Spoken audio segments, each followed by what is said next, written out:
Hello, friends. In the series of learning combinational circuits, the topic of discussion today is multiplexer and demultiplexer. Now, before starting about the topic of multiplexer and demultiplexer, let's again revise about what are the combinational circuits. So, as it's been said earlier in the previous videos, also, the combinational circuits are nothing but the group of logic gates. Also, along with this, you need to understand that the output of combinational circuit is purely depending upon the input variables that we are providing at a given point of time. And the combinational circuits are considered as the simplest circuit within the digital electronics. So we need to revise these concepts in order to understand the concept of multiplexer and demultiplexer in detail. So here is the block diagram. So these are the n number of input values which we are providing to a group of logic gates, and ultimately based upon these input values we are getting some responses like m number of responses in the form of output for the n number of input values being provided. So various examples of combinational circuits include adders, then decoders, then encoders, and multiplexer, demultiplexer, and there are many more.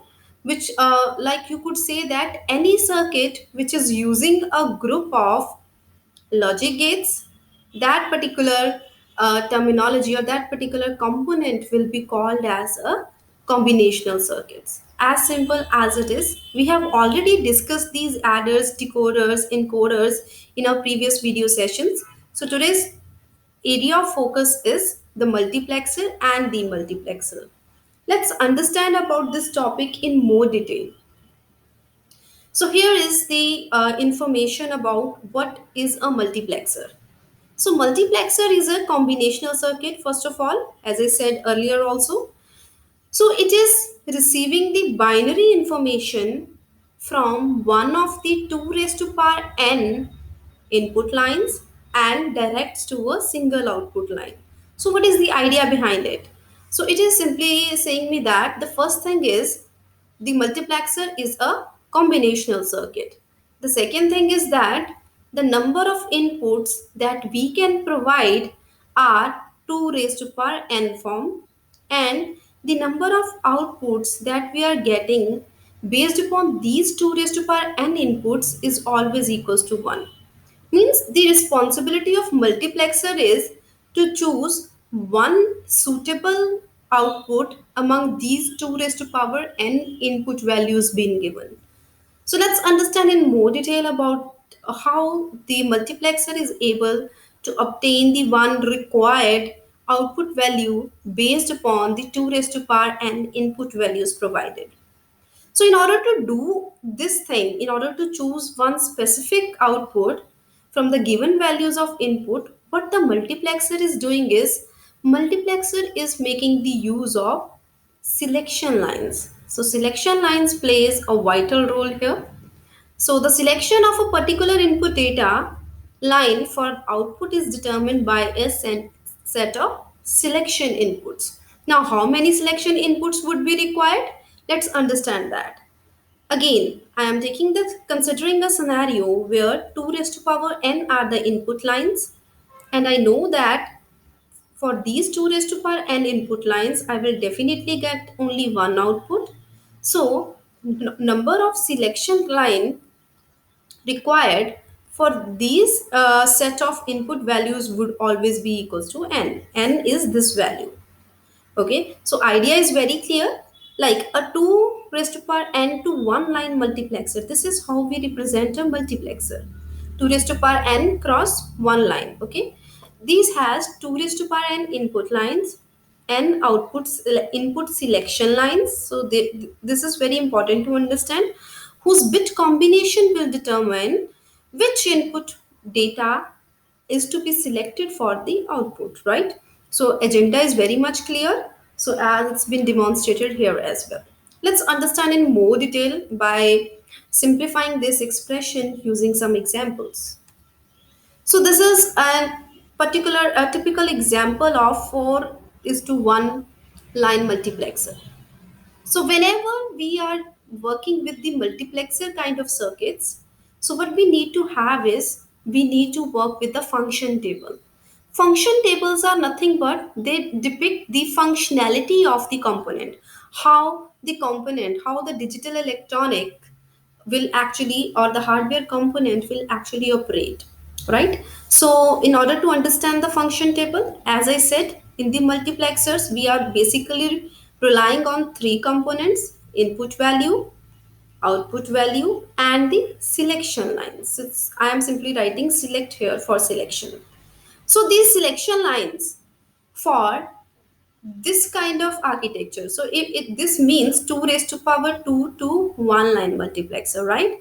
So it means the number of selection lines required for this particular circuit is 2, right? So 2 raised to power n is equals to 2 here. So that's why S0 and S1 are given in the form of 00, 01, 10, and 11. And accordingly, as I said, these there would be the four input lines present within the circuit, right? So these input or information is, let's suppose, in the form of I0, I1, I2, and I3.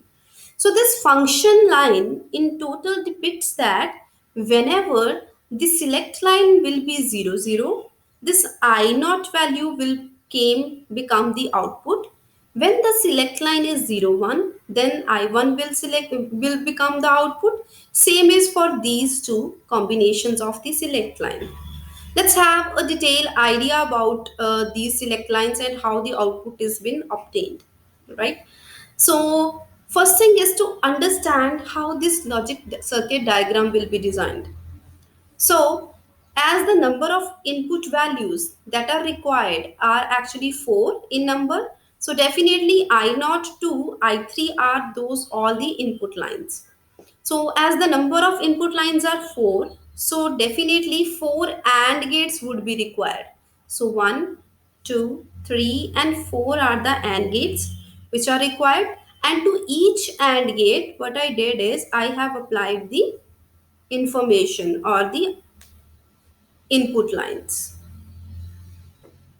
Now, as I said earlier, these are the selection lines which will decide which particular input is going to flow forward, right? So, how it will be done? So, as I told you in the decoder part also, that we need to understand that how we can design a circuit diagram. First thing is, I will consider these value of S0 and S1 to be equals to 1, 1, being it a standard, right? So, if this S0 and S1 has to depict I0 as an output, then what would be the case? I want that these two values should be 0, 0. So that is why I need 0, 0 at this point. So ultimately, as it is 1 now, so what I will do, I will take the inverted value and will provide it as an input here. Okay, same is the case for the S1. So what I will do is I will just simply do the invert of it, not of it, you could say that, so that this 1 should be changed to 0 and 0, so that this particular detail should be fulfilled. So 0.0 I naught is going to depict me the I naught as an output. Whenever will verify it, whenever we will make this entire circuit function. So we are simply doing the very first phase, which is the design phase of a circuit. We are not actually verifying it. We are not using that particular circuit for the time. So next is the example when the input values are of different color. Let's suppose the combinations are different. S0 here is 1 and S1 is 0. So S0 is 1. So what I need here in order to make this I1 to move forward, so there would be two values being provided. S0 value should be equals to 0 and S0 is 1 and S1 is 0. So I need to determine which one is S0, S1 and which is S0. So this value is actually S0 and this is S1 in this particular circuit. So let's decide that whether it is getting the value 1 and 0 at this point or not, right? So for in case of S1 first, how the S1 is coming? Like this. So S1 by default is 0. Once it will go and get inverted, it will become 1. So definitely this will become 1. And what about the S0 now? S0 by default is 1, right? So S0 can directly go from here and can be attached to this input line.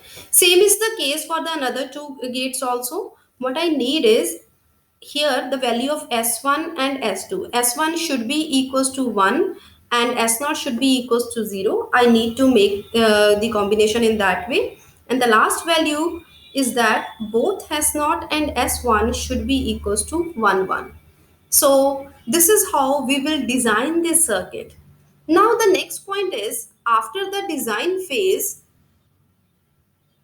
let's understand how we will use the circuit. Let's verify whether this circuit is going to depict actually about the required output whenever it will be functioning or not. Let's take one example.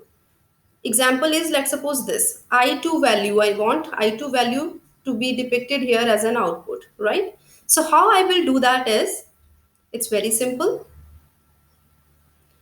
So the value of S1 here is 1 and the S0 is 0, right? So this is what I am getting here. In the case of I2, this is my S1 and this one is the S0. So what I am saying here is S0 value. So what I am getting here is in the form of S0.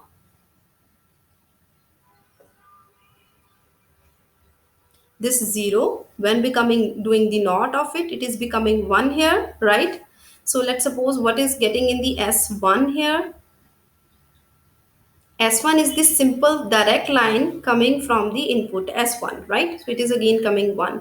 And this is I2 information. So we know that in the AND gate, I2 dot 1 dot 1 is going to lead me for the I2 as a resultant, right? So I2 will come here. Let's understand about the another portions also. What we will get in the another AND gate. Let's talk about this fourth number of AND gate. So what we are getting here is in the S1 direct 1 is coming, and what about this? So S0 is becoming 0. So anything multiplied with 0, what will happen in this case? I3 dot 1 dot 0 is going to depict 0 as an output. Similarly, if you try it at your level, you will get 0 and 0 here. So all these values being 0, 0, I2 and 0, these are going to become OR. This is the OR gate. So definitely I2 will be the resultant output of this given multiplexer. So what I did here, let me sum it up. So I started my design of the multiplexer with the function table. This is very important to design. So function table is including the selection lines and the number of input lines. So after designing of the selection line, then I have to go for the design of the logic circuit diagram. So whenever I will be designing the logic circuit diagram, I will always design it in two steps. One is when I will feel that I am the one who is manufacturing this particular circuit. Then second one is I am the one who is now using it in the real time. Okay. So at the design phase, what I will do is I will always consider the value of S0 and S1 to be equals to 1 1 being its standard, and then accordingly to these gates I would require the values as it has been mentioned in the function table, right? So after that, after the completion part of design of the logic circuit, then I will start implementing the data. Okay, so in that form I will be verifying it whether the circuit is actually depicting the same output as we were supposed to or not. So this is how this entire multiplexer will function. Now there is some another information also which is very much important to understand in case of multiplexers. First is that multiplexers are also being abbreviated as MUX. So normally, usually whenever we talk about multiplexers, we always name them as a MUX. Okay. So another point is that which is something important to understand as in the decoders.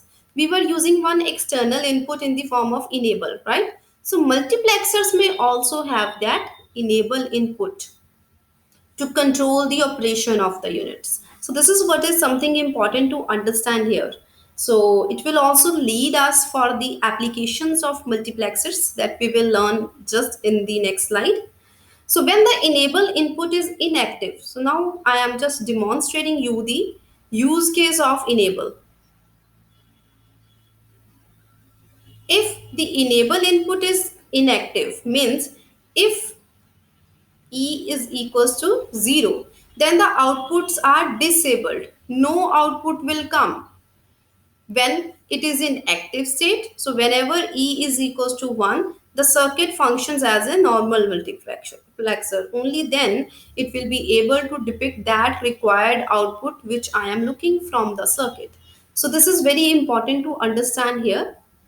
The next is that the enable is useful for expanding two or more multiplexers to a multiplexer with a large number of inputs. So why we are using the enable? So basically we are using it for the expansion of the multiplexers.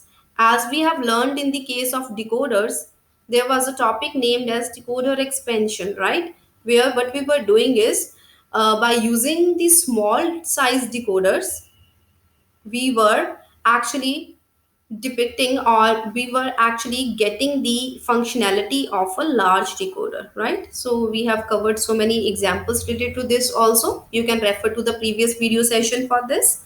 So this is what we are going to do here in case of multiplexers also. Let's understand this in more detail by taking a suitable example. So here is the example. The example says quadruple 2 to 1 line multiplexers. Remember, if it is a 2 to 1 line multiplexer, then how it will function? 2 will be the input lines being in the form of I naught and I1. 1 is going to be the output, right? So these are the input values. So how many selection lines would be required for 2? See, 2 is there. 2 raised to power 1 is equals to 2, right? So it means the value of n here for the selection line is equals to 1. So selection lines will be 1 only. So this is how the 2 to 1 line multiplexer will work. 2 cross 1. Now my point here is it is quadruple. Quadruple means quad means 4. So what I am doing is I am using these 2 to 1 line multiplexers being 4 in number. Means my idea is I am going to use 4 2 cross 1 line muxes. Okay, and I will try to expand the functionality of it as if I am able to get the 4 different output values from the given set of multiplexers. So let's understand it in more detail with the suitable example of quadruple multiplexer. So what is happening here is we will always, whenever we will be doing the expansion part of the multiplexers, even if for the decoders also, people always rely on the block diagrams. That is one thing that we need to understand. So within the block diagram, we are having one enable. We know the functionality of enable. If enable is inactive, means if it is 0, so whatsoever value we are providing, always these y naughts are nothing but the output values. Okay, so we are going to get 0 at these output values. So every time the value of E is equals to 0, this is going to depict the result like this. Means the multiplexer will not operate in a normal fashion. So this is what my point is. Now, the next point is how the multiplexers are attached here for this one select of input line. Now the input line will remain one only, means the selection line will remain only one here. Reason being these are different kind of multiplexers. Quad means these are 4 2 cross 1 line multiplexers here. Let's understand the input of one single multiplexer. So this A naught and B naught is one multiplexer. This A1 and B1 is the another multiplexer. This A2 and B2 is the another multiplexer. Similarly is for this A3 and B3. Okay. So we know that if the multiplexer is like, I am just designing a one single multiplexer here, which is 2 cross 1. Here it is A naught, here it is B naught. Okay. These are the two input lines. So here is a one selection line, being it in the form of S here, and I am going to generate an output in the form of Y naught. Same is the case of A1 and B1, with being the another multiplexer, which will depict the output at Y1. Similarly for A2, B2, which will depict the output at Y2, and same is with the last one.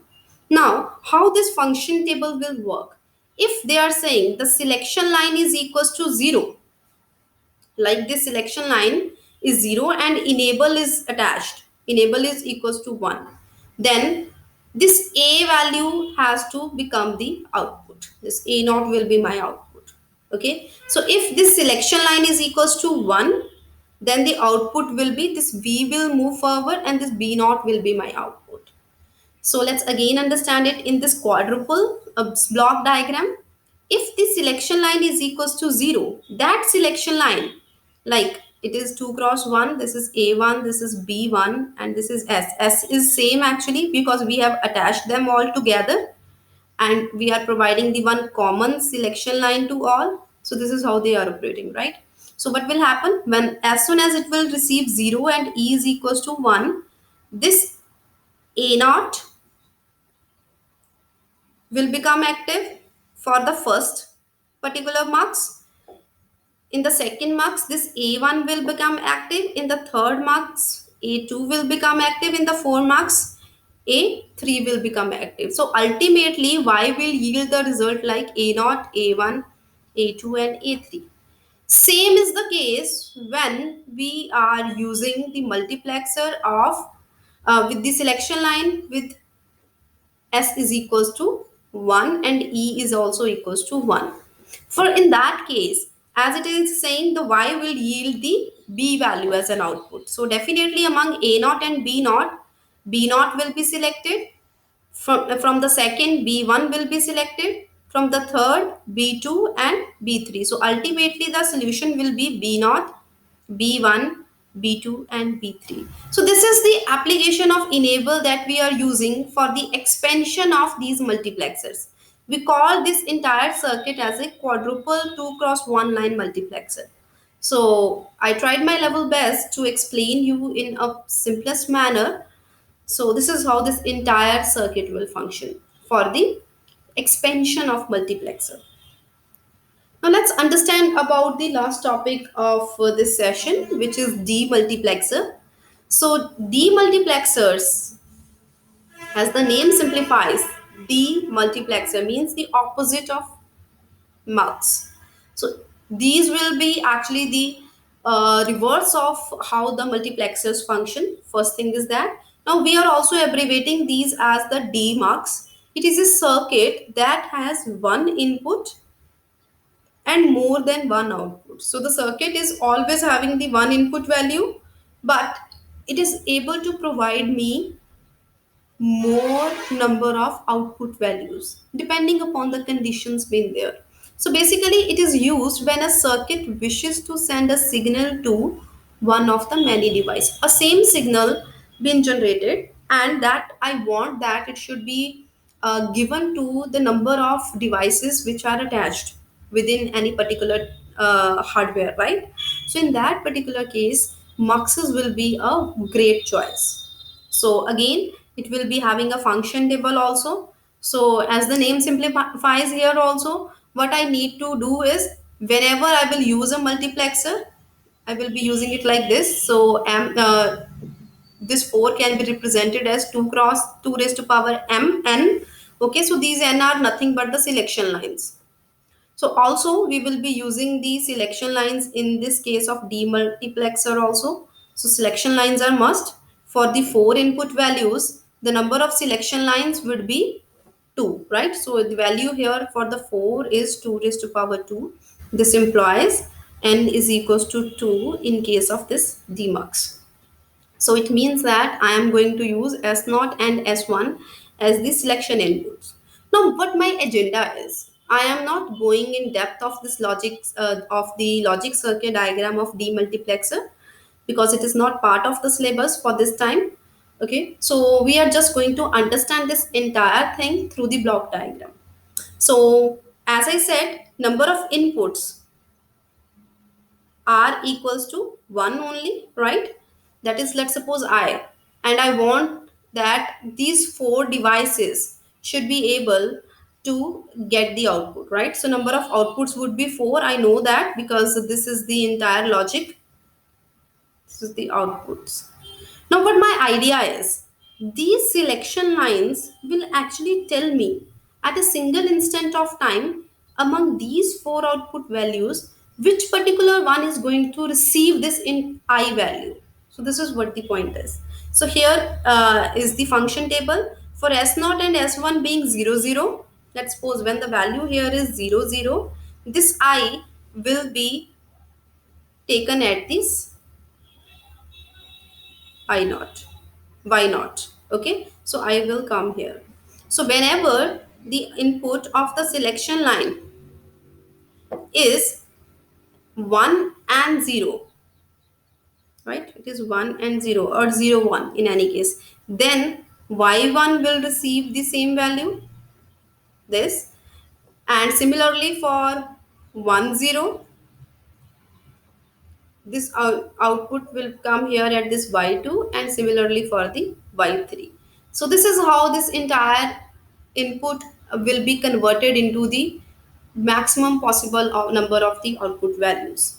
So this was a detailed part of the demultiplexers. If you have any doubt in any portion of demultiplexer, you can ask me the question in the chat box. Thank you so much for joining the session.